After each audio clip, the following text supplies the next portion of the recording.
ये कांग्रेस भाजपा में से कौन सा नेता आपके साथ खड़ा था, लाठियां खाया था, जेल गया था? आप अपने मन से पूछ के बताओ। क्या इनका रिश्ता आपसे सिर्फ वोट का ही है? आपने देखा नहीं, आपने भाजपा को हराने के लिए, भाजपा के लिए जो लाठियां आपकी पीठ पे डाली, उनसे बचने के लिए आपने कांग्रेस को वोट दिया। लेकिन 1.5 साल में कांग्रेस के लोग कांग्रेस पार्टी को तोड़ के और भारतीय जनता पार्टी में शामिल हो गए। जो पार्टी अपने विधायक नहीं रोक पाई, अपने विधायकों की रक्षा नहीं कर पाई, वो आपकी रक्षा कर लेगी क्या? बताओ। जो अपने ताकतवर, देखो उनके लोग झूठे थे, उनके लोग लालची थे, वो लोग भागे, जनता नहीं भागी। जनता ने तो तय किया था कि भाजपा की का ढक्कन बंद करना, और आपने करके भी दिखाया। लेकिन मुझे ये बताओ मेरे लोगों, वो अपने स्वार्थ में चले गए, इससे आपको क्या मिला? कुछ मिला? और आप उनसे उम्मीद क्यों करते हो कि वो आपको कुछ देंगे? अगर वो इतने अच्छे होते, आप ये सोचो और इतिहास को याद करो, वो इतने अच्छे होते तो बाबा साहब अम्बेडकर को अपने 4 बच्चे कुर्बान करने पड़ते। अगर वो इतने अच्छे होते तो बाबा साहब अम्बेडकर को पार्टी बनानी पड़ती, बाबा साहब अम्बेडकर को घर घर जाके लोगों को जागरूक करना पड़ता। और वो इतने अच्छे थे तो भारतीय संविधान से पहले उन्होंने हमारे अधिकारों की लड़ाई क्यों नहीं लड़ी? मेरे लोगों अपने मन से पूछ के देख। जो जुर्म, जाति, अन्य अत्याचार और अधिकार विहीन रहे आप लोग। आपको पढ़ने का अधिकार नहीं था, आपको घूमने की आजादी नहीं थी, आपको खेती किसानी करने की आजादी नहीं थी, आपको विदेश जाने की आजादी नहीं थी, आपको मकान बनाने की आजादी नहीं थी, आपको उद्योग धंधे करने की आजादी नहीं थी। आपके बीच से एक आदमी खड़ा हुआ जिनको हम बाबा साहब अम्बेडकर के रूप में जानते हैं, और उनसे पहले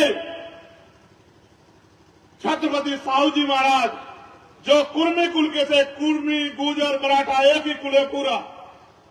छत्रपति साहू जी महाराज ने 1902 में आरक्षण की व्यवस्था की। उससे पहले डॉक्टर बाबा साहब अम्बेडकर ने, जिनको गुरु माना, राष्ट्रपिता ज्योतिबा फूले ने, उन्होंने और उनकी पत्नी ने तमाम तरह के अपमान सहे और हमें हमारे पैरों पे खड़ा करने के लिए 18 स्कूल खोले। मेरे लोगों, जब मैं आया, मुझे आगे हमारे नौजवान भी मिले। मैं आपसे भी पूछ रहा हूं और अपने दिल पे हाथ रख के गवाही देना। आप 12 फरवरी को जुटे थे मेरे साथ भोपाल में, और हमने अपना मांग पत्र सौंपा था सरकार को। आपके पास लाखों की भीड़ थी, लेकिन वोट की शक्ति उस समय नहीं थी, चुनाव नहीं था। आपके पास एमपी एमएलए नहीं थे, उन्होंने आपकी बात को नजरअंदाज कर दिया। आपको समझ आया कि लाखों की भीड़ भी कुछ नहीं कर सकती है।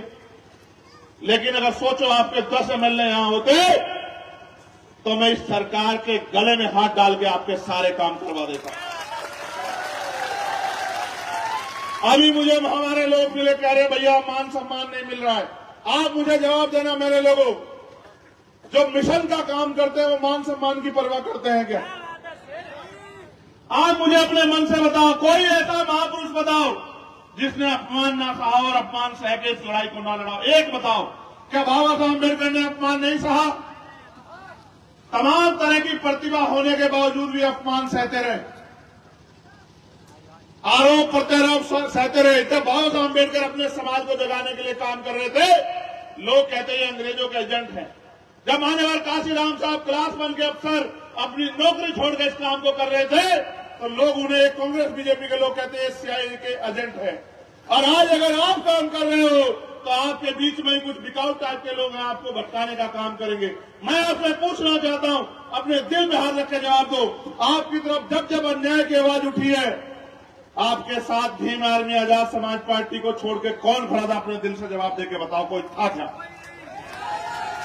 आपसे चुनावी रिश्ते रखने वाले लोग आपके बीच में आएंगे, बड़ी बड़ी सभाएं करेंगे और कहेंगे ये आपकी जाति के नेता। मैं आपसे पूछना चाहता हूं, हमारे बहुजन समाज के लोग यहां बैठे हैं, जब आपके गुर्जर समाज में 25 तारीख को अन्याय हुआ, उसके बाद एक नेता बताओ कांग्रेस बीजेपी का जो आपके पक्ष में खड़ा होकर लड़ने का काम किया, किसने? आप बताओ। आप ये समझते हो जाति से नेता होता है? नहीं, वो सिर्फ अपनी पार्टी के सच्चे सिपाही हैं, आपके समाज के सिपाही नहीं है। उनको अपनी पार्टी के लिए समर्पित रहना है, समाज से उनका कोई लेना देना नहीं। जो समाज के लिए समर्पित है वो यहां बैठे हैं। मैं मानता हूं रविंद्र भाटी को कि वो हॉस्पिटल में थे, मुझसे कहा कि नहीं चलेंगे, दर्जी से जान चली जाए, लेकिन समाज के मान सम्मान की लड़ाई 12 फरवरी को चलेंगे। ये 12 फरवरी नहीं, कौन सितंबर का था? अक्टूबर को। और मैं कह रहा हूं कि मर जाओगे, भाटी कह रहे नहीं मरूं या जीऊं, लेकिन मरूंगा भी अपनों के बीच और जीऊंगा भी अपनों के बीच, अब देखिए चलेंगे।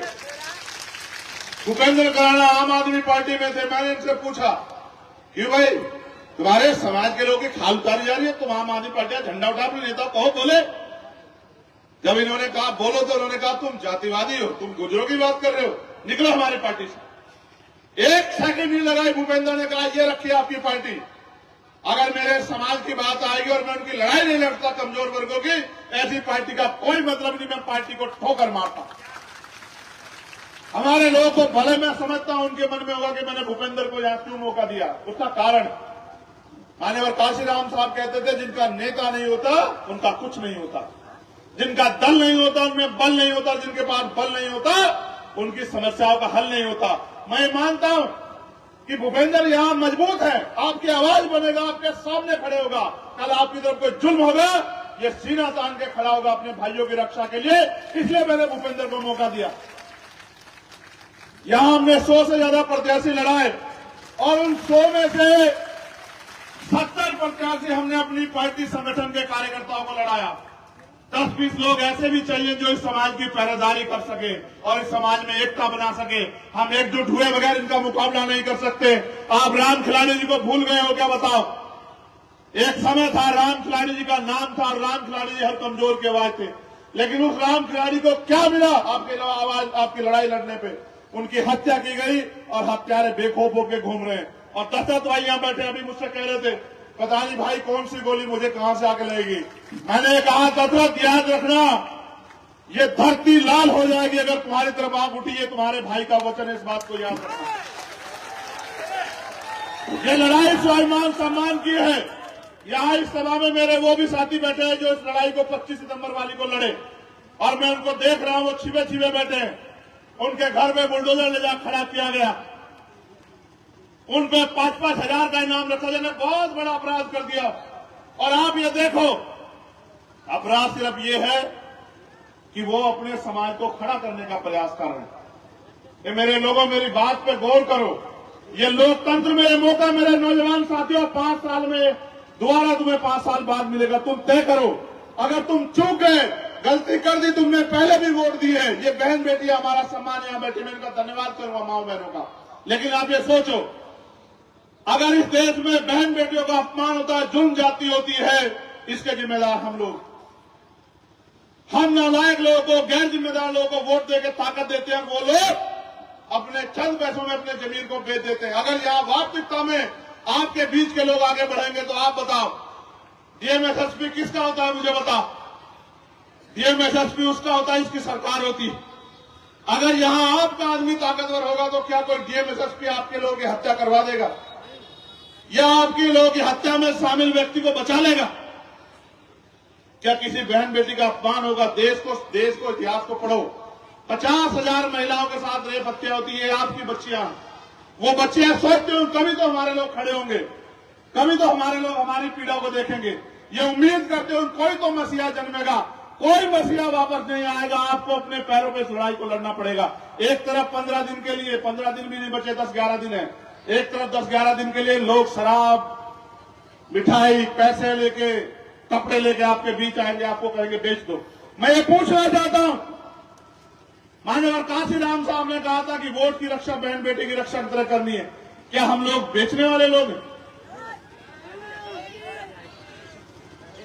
अगर बेचने वाले लोग हो तो फिर मुझसे, मैं तुमसे कोई शिकायत नहीं करूंगा। और स्वाभिमानी लोग हो तो आपसे कहूंगा कि आज के बाद घर सोना मत जाके मेरे लोगों, जितने फोन हो, दोस्तों, रिश्तेदारों, सबको कहना कि बहुत हुआ हमें सबको देखते हुए, इस बार हमें आजाद समाज पार्टी के प्रत्याशियों को मौका देना है। और एक एक वोट केतली के चुनाव निशान पर डाल के देखो। आज आपका दल छोटा है, आज आपकी लोग मजाक बनाएंगे और कोई मानेगा भी नहीं कि आपका दल आगे बढ़ेगा। लेकिन आप ये सोचो, जब आप कोई पौधा लगाते, छोटा ही तो होता है। पेड़ लगाया आपने, पेड़ लगाया है, बताओ इतना बड़ा पेड़ लगता है, छोटा सा पेड़ लगता है, बताओ। लेकिन अगर आप उसकी सही समय पे रखवाली करो, देखभाल करो, खाद पानी दो, प्राकृतिक आपदा से बचाओ, तो वही 10 साल में इस लायक हो जाता है, नहीं हो जाता कि आपको फल भी दे और आपको छांव भी दे? बताओ, होता है नहीं होता है? आज आपका दल छोटा है, घबराओ मत। हम घबराने वालों में से है ही नहीं। आज से 100 साल पहले हमें पानी पीने की आजादी नहीं थी, हम कहां से कहां तक आए, याद करो मेरे लोगों। और देखो, देश आजाद हुआ 1947 में, और जिनको क्रिमिनल ट्राइब कहा गया उनको आजादी मिली 1952 में। अपना इतिहास जानो, पढ़ो लिखो, समझ आएगा तुम्हें। तुमने मुझे तलवार भेंट की, मैं बाबूजी का धन्यवाद करता हूं। आप बताओ, इस तलवार से मैं कौन सी लड़ाई जीत सकता हूं, बताओ। राजतंत्र में युद्ध होते थे, राजा महाराजा दोनों तरफ से लड़ते थे, सेना जाती थी, हाथी घोड़ों पे युद्ध होते थे, बंदूकें तलवारें चलती थी, तोप चलती थी, और तलवार के दम पे राज लिया जाता था। आज के राजतंत्र लोकतंत्र है। इस तलवार से ज्यादा तुम मेरे कैसे अंगूठा दबा देना, फिर देखना तुम्हारी तरफ उठने वाली हर एक आंख को उसी दिन जवाब मिल जाएगा कि आज के बाद ये कष्टीय समाज अन्याय अत्याचार नहीं सहे। देखो, मैं तुमसे कलम की ताकत मांग रहा हूं, तलवार की ताकत नहीं मांग रहा हूं। एक तरफ ये है, एक तरफ ये। आप तय करो कि मुझे कौन सी ताकत देना चाहते हो। अगर तुमने ये ताकत मुझे दी और इतनी ताकत दे दी कि ये कलम मेरे हाथ से चल जाए, तो मैं लिख के देता हूं, विरोधियों के 20-20 एमएलए और हमारा एक एमएलए अगर भारी नहीं पड़ा, तब आप मुझे बताना। जिस दिन इस कलम में ताकत होगी, आपको रोजगार के लिए दूसरे प्रदेश में नहीं जाना पड़ेगा। जिस दिन इस कलम में ताकत होगी, हमारी माओ बहनों को अपने घर चलाने के लिए उधार पैसा नहीं लेना पड़ेगा किसी को। हमारी बच्चों को पढ़ने के लिए जमीन नहीं रखनी पड़ेगी उनके माता पिता गिरवी।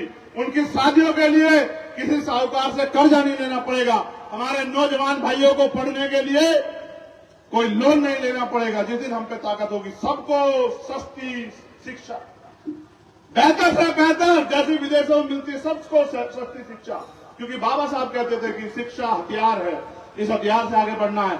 सबके गरीबों के लिए अच्छे से अच्छा इलाज बहुत कम पैसों में, जिन पे जमीन नहीं उनको जमीन, और अपने आपके बीच के बेटों को जो अधिकारी कर्मचारी बन जाएंगे रोजगार पाके, उनको अधिकारी कर्मचारी बना के बिठा के उनके जरिए आपके लिए नीतियां बना के आपको आपके पैरों पे खड़ा करना है। ये लड़ाई है। दुश्मन नहीं चाहता कि आप अपने पैरों पे खड़े हो जाओ। वो हर साल आपको कहेंगे इनको रोक दो, उनको रोक दो। मैं पूछना चाहता हूं, क्या आप किसी को रोकने के लिए पैदा हुए हो? लोकतंत्र क्या किसी को हराने के लिए है? लोकतंत्र तो जीतने और जिताने के लिए है। मैं आपको एक कहानी सुनाता हूं, आपके काम आएगी। ये मुझे जब ये कह रहे थे ना, मैंने सुना। एक पुजारी जी के, पंडित जी के 2 बेटे थे। गौर करना जरा, एक का नाम था राम, दूसरे का नाम था श्याम। नौजवान बहुत गौर करें, आज तुम्हारी कहानी यहीं बैठेगी तुम्हारी विधानसभा में, ठीक है? तो राम बहुत सीधे थे, लोगों की सेवा करते, मदद करते, लोगों के काम आते। और श्याम बड़े झगड़ालू किस्म के थे। श्याम का काम था हर गरीब कमजोर को सताना, उनके साथ झगड़ा करना, उनकी जमीन कब्जा लेना, उनको परेशान करना। अब जब भी श्याम कोई मुसीबत खड़ी करता, राम आके उनको रोकता, भाई ऐसा मत करो। ये लंबे समय चलता रहा। एक समय आया 5 साल बाद चुनाव, तो राम भी चुनाव में खड़े हो गए, श्याम भी चुनाव में खड़े हो गए, और लोगों ने श्याम से बचने को राम को वोट दे दिया। अब देखो, कहानी का सार ये है कि राम जीत गए, राम भी खुश, श्याम भी खुश और पंडित जी भी खुश। समझे? राम भी खुश। अब ये बताओ, राम श्याम को नुकसान पहुंचा सकते हैं क्या? है? राम श्याम का कोई बुरा कर सकते हैं क्या? राम श्याम को जेल भिजवा सकते हैं क्या? तो मैंने आपको बताया कि आपने श्याम से बचने के लिए राम को ताकत दे दी। घर एक ही है दोनों का, समझ रहे हो? राम भी खुश, श्याम भी खुश और पंडित जी भी खुश। अब आप ये तय कर लो कि इस लोकतंत्र में आप उनको खुश रखना चाहते हो या आप खुद को खुश रखना चाहते हो? आप उनको हराने के लिए उनको वोट दोगे, इससे आपके हिस्से में क्या आएगा मेरे लोगों, ये बताओ। कल उनके दरवाजे पर जाओगे, वो गेट बंद करके कहेंगे नेताजी यहां है नहीं। ऐसे लोगों को ताकत देना चाहते हो? बहुत बेवकूफ बना लिया। सदियां बीत गई और आजादी के भी 70 साल बीत गए। कहते हैं कि देश में भ्रष्टाचार है, देश में चोरी है, लूटमारी है, सारी पुलिस यहाँ है, सारी इंटेलिजेंस यहाँ है, सारी एजेंसी यहाँ है, फिर लूटपाट भ्रष्टाचारी कैसे हो रही है? सारी सब कुछ साधन आपके पास है, फिर रेप हत्या क्यों हो रही है? क्या आप पे जवाब है कि भाई इंदल गुर्जर की जो हत्या उसका जवाब आपके पास है? जब सारी पुलिस सारी एजेंसी आया तो इंदल गुर्जर की हत्या क्यों हुई? जवाब दो मेरे लोग। आप पे जवाब है। आपके आवाज उठाने के लिए मैंने कमल नागर को हिम्मत दी। वो आपके बीच का बच्चा आपकी लड़ाई लड़ता था, उसको उठा के जेल में बंद कर दिया। क्या आप पे जवाब है कि उसको जो जेल में काली रातें काटनी पड़ रही, इसका जवाब कौन देगा? क्या आप पे हिम्मत है जवाब देने की? आज उसकी पत्नी हमारे बीच बैठी है। मैं बिटिया से कहूंगा, यहां मैं नहीं जानता कि उसके पास तुम्हें देने के लिए, उसके पास पर्चा भरने के लिए पैसे थे या नहीं थे, लेकिन मैंने उससे कहा कि बिटिया हिम्मत दिखाओ, आज नहीं तो कल गरीबों को खड़े होना है अपने पैरों पे, किसी के भरोसे मत रहो। तुम कमल की पत्नी हो, आगे बढ़ो, तुम्हारा भाई तुम्हारे साथ खड़ा है। मैंने इस उम्मीद से इसको अवसर दिया। आप बताओ, इसका साथ मिलना चाहिए, आपको नहीं मिलना चाहिए? बताओ। अगर अमीर इतने अच्छे होते और वो गरीबों का साथ देते तो कोई गरीब रहता क्या? मैं तो ऐसा व्यक्ति हूं, मैंने देखा अमीर रिश्तेदार भी नहीं बताते गरीब को। हमारे यहां भी कुछ अमीर है, कहते हैं कि वो तो छोटा सा है, हम नहीं जानते उसको कौन है। देखा आपने? वो कहते हैं छोटे मोटे लोगों को ही हम लोग जानते हैं। अब मैं कहूं क्या, मेरा सारा समाज इस हालात में, खाने को अच्छा खाना नहीं है, पीने को साफ पानी नहीं है, अच्छे मकान नहीं है, अच्छे कपड़े नहीं है, अच्छी सुख सुविधाएं नहीं है। कितने लोग हैं हमारे घर परिवार के जिनके घरों में एसी है? पूछ लो। कितने ऐसे लोग हैं जिन पे 4 पैर गाड़ी है? पूछ लो। कितने ऐसे लोग हैं जिनकी खुद की दुकानें व्यापार है? पूछ लो। और कितने ऐसे लोग हैं जिन पे कर्ज है? तो पूछो अपने आप, आपको पता लग जाएगा। कितने ऐसे हैं जिनके बच्चों को सरकारी नौकरी मिली? पूछो, आपको पता लग जाएगा। कितने ऐसे हैं जिनको तमाम तरह की मुसीबतों का सामना करना, आपको पता लग जाएगा। और मैं इस लड़ाई को तब तक लड़ता रहूंगा जब तक मध्य प्रदेश का हर एक किसान, कमजोर और गरीब परिवार खुशहाल नहीं हो जाता, उनके चेहरों पे खुशी नहीं आ जाती, उनको वो सुख सुविधाएं नहीं मिलती जो इस प्रदेश के अमीर ले रहे हैं। कितनों के चार्टर प्लेन है, कितनों के हेलीकॉप्टर है कुछ आपके पास? लेकिन आपकी वोट लेके उनके पास चार्टर प्लेन भी है, उनके पास हेलीकॉप्टर भी है, उनके पास जहाज भी है, उनके पास गाड़ियां भी हैं, उनके पास खेत भी है, उनके पास सब कुछ है। अब आप ये तय करो कि आप अपना भविष्य कैसा चाहते हो। मैं अपने बुजुर्गों से कहना चाहता हूं, माओ बहनों से, क्या इस देश में अपने बच्चों का भविष्य गुलामी का चाहते हो या फिर स्वाभिमान सम्मान का चाहते हो? मुझे हाथ उठा के बताओ मेरे लोगों, कैसा भविष्य चाहते हो? जोर से बताओ, कैसा भविष्य चाहते हो? क्या गुलामी का भविष्य चाहोगे? दोनों हाथ उठा के बताओ, क्या अपने बच्चों को गुलामी की तरफ धकेलोगे या फिर अपने बच्चों को आजादी की तरफ लेके जाओगे कि उनको वो बुनियादी सुख सुविधा अधिकार मिले? बताओ क्या चाहते हो? अपने दोनों हाथ उठा के बताओ।